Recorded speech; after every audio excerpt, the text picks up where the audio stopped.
Hi, my name is Matt Wilson, and I'd like to offer a few best practices in the garage for cartridge oil filter installation. As vehicle manufacturers look to improve the impact of vehicles and their parts on the environment, cartridge oil filters are becoming more common in today's market. So let's get started. After you've drained the vehicle of oil and removed the old cartridge filter, it's time to prepare the new filter for installation. Our first best practice recommendation is to work in a well-lit area. So grab a light so you can clearly see the filter and housing cap. Next, grab the new O-ring and apply a fresh coat of oil to it. Repeat this step if more than one O-ring is required to successfully complete the installation. Now that you've lubricated the O-ring, you can install it on the cap. At this time, it is critical to pay close attention, making sure that you install the O-ring in the exact groove specified by the manufacturer. Installing the O-ring in the wrong groove could allow oil to leak and subsequently damage the engine.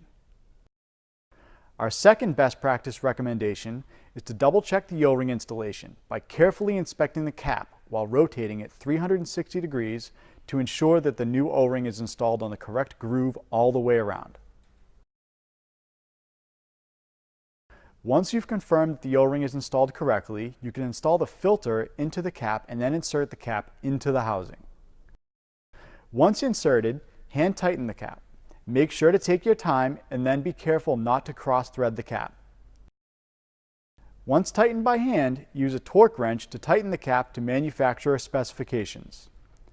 You can usually find this specification in the owner's manual or printed on the housing cap.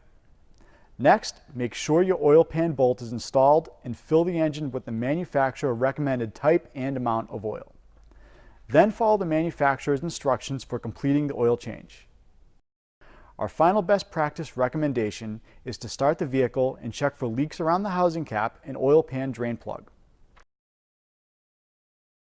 To recap this critical process, work in a well-lit area, always lubricate the O-ring with fresh oil prior to installation, make sure the O-ring is installed in the correct groove, always torque the housing cap to the manufacturer specification, and once complete, always check the housing cap and drain plug for any leaks with the engine running.